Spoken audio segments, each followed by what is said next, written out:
ये है, ये तो लेफ्ट वेंट्रिकल की बात है।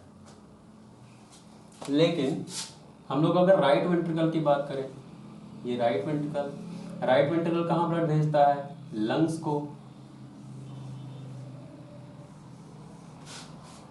लंग्स को ही भेजता है ना, लंग्स को भेजता है। और लंग्स जरूरी है कि लंग्स में जो ब्लड आता है ये इजीली कन्वर्ट होकर आगे बढ़ जाए। अगर किसी कारण से लंग्स ही बीमार हो जाए, फाइब्रोसिस हो जाए, सीओपीडी हो जाए, ट्यूबरकुलोसिस हो जाए, ऐसी कोई भी बीमारी हो जाए जहां से उनका जो स्पंजीनेस है, जो उनके एल्वियोलाइज हैं, जो उनका पैरेंकाइमा है, वो डैमेज हो, वो ड्राई हो जाए, वो फाइब्रोस हो जाए, तो वहाँ की जो आर्टरीज हैं, पल्मोनरी आर्टरीज हैं, वो भी कहीं ना कहीं क्रिम्प हो जाती हैं, कॉन्स्ट्रिक्ट हो जाती हैं। जैसे आप एक स्पंज लीजिए और इसके बीच में एक रबर का पाइप डाल दीजिए, और ये स्पंज है, और ये बीच में रबर का पाइप है, यहाँ से यहाँ वाटर जाता था। अब अगर ये स्पंज को आप सुखा दें और इसका जो स्पंजीनेस है ये जो गायब हो जाए, और ये धीरे धीरे कुछ ऐसा बिल्कुल डेंस हो जाए, इसका स्पंजीनेस गायब हो जाए और ये बिल्कुल डेंस हो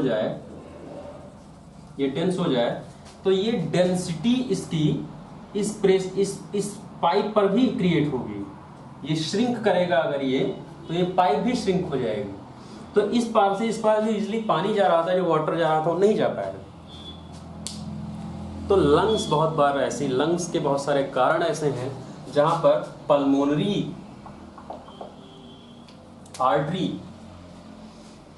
आर्टरी से ब्लड यहां जा रहा था, ये ब्लड अगर इजीली पास नहीं होगा तो ये ब्लड फिर से बैकफ्लो होगा और ये पल्मोनरी हाइपरटेंशन होगा, पल्मोनरी में ब्लड फिल होना शुरू हो जाएगा, यहाँ रश होगा ब्लड का, और यहाँ ब्लड का टेंशन ज्यादा होगा पल्मोनरी आर्टरी पे, तो इसको पल्मोनरी हाइपरटेंशन कहते हैं। और ये पल्मोनरी हाइपरटेंशन के खिलाफ राइट वेंट्रिकल को रेगुलर पंप करना पड़ेगा, ज्यादा फोर्स लगाकर। क्यों? क्योंकि ब्लड तो वो पंप करेगा, इधर से तो आ ही रहा है, एट्रियम से, राइट एट्रियम से, तो इसको ज्यादा फोर्स लगाकर ब्लड पंप करना पड़ेगा। और ये एक्सेस फोर्स रेगुलर करने के कारण क्या होगा, यहां पर हाइपरट्रॉफी, यही तो होगा, हाइपरट्रॉफी। तो ये कौन सी हाइपरट्रॉफी है? राइट वेंट्रिकुलर हाइपरट्रॉफी है।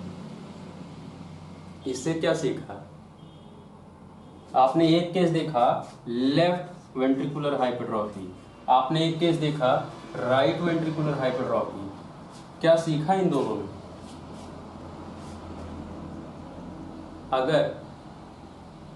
अगर बॉडी में सिस्टेमिक आर्टरीज रेजिस्टेंस बढ़ जाए, बॉडी की सिस्टेमिक आर्टरीज, जो बाहर की सिस्टम की आर्टरीज पूरी हैं, ये वाली, अगर इसमें रेजिस्टेंस बढ़ जाए तो कौन सा हाइपरट्रॉफी होगा, राइट की लेफ्ट? Left ventricular hypertrophy. तो आप ईसीजी कराओगे तो कौन सी वेव में आर वेव बढ़ना चाहिए, कौन सी वेव्स में आर वेव बढ़ना चाहिए? V1, V2, V3, V4, V5, V6, किस में बढ़ना चाहिए? V5, V6, very good. और AVL, AVR, AVF में बढ़ना चाहिए। ज्यादा अच्छा कौन है, AVL, AVF या AVR?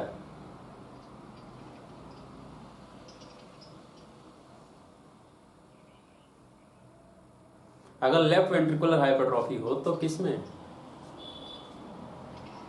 AVL में। और लीड नंबर 1, 2, 3, 3 लीड और है, किस में? लीड नंबर 1 में, और 2 में भी हो सकता है। लीड नंबर 1 ज्यादा अच्छे से देखेगा लेफ्ट वाले में, क्योंकि वो ऐसे चलता है 1, 2, 3। जो लीड नंबर 1 2 3 है वो एंटी क्लॉक चलता है, और जो V1 V2 V3 है ये क्लॉक की ड्यूरेशन में चलते हैं, ये याद रखो। जो लीड नंबर 1 2 3 है इनको एंटी क्लॉक लगाना पड़ता है, वो लगाना नहीं पड़ता है एंटी क्लॉक, वो लगाना नहीं पड़ता है, वो अपने आप वैसे ही सेटल होते हैं। फिलहाल मैं तो रिमाइंड करा रहा हूं कि तुम लोग भूलो ना, नहीं तो ईसीजी पढ़ने के बाद भूल जाता है। तो एक तो ये हो गया, अगर सिस्टमिक आर्टरीज है इन्वॉल्व है तो LVH, और अगर पल्मोनरी हाइपरटेंशन है तो RVH। और पल्मोनरी हाइपरटेंशन होगा कब?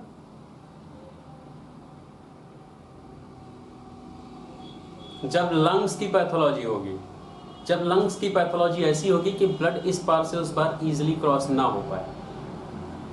तो इससे क्या सीखा कि लंग्स अगर बीमार है तो कार्डिया बीमार होने के चांसेस ज्यादा है। पॉइंट समझ में आ रही है? Point to be noted.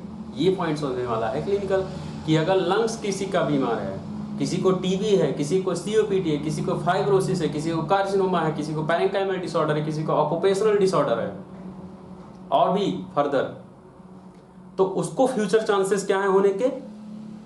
Cardiac disorders. समझ में आ रहा है?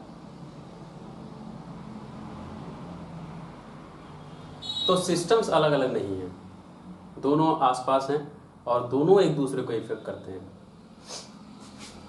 तो ये तो हो गया लेफ्ट वेंट्रिकुलर हाइपरट्रॉफी। अगर राइट वेंट्रिकुलर हाइपरट्रॉफी हो तो ईसीजी में क्या चेंजेस आएंगे? सिर्फ हाइपरट्रॉफी की बात करें तो कौन सी वेव बढ़ेगी साइज में, लेंथ में? R wave, R wave. लेकिन कौन सी लीड में? V1 V2 V3 थोड़ा बहुत देख सकता है, V1 V2 खासकर, V3 भी कह सकते हैं। और AVL AVR या AVF, AVR में AVF भी थोड़ा बहुत देख सकता है, AVR, और लीड नंबर 3 में। चलो कम से कम इतना कॉन्सेप्ट तो क्लियर है। तो ये है LVH, और इसके बारे में हम लोग बहुत डिस्कस करने वाले हैं, LVH और RVH के बारे में।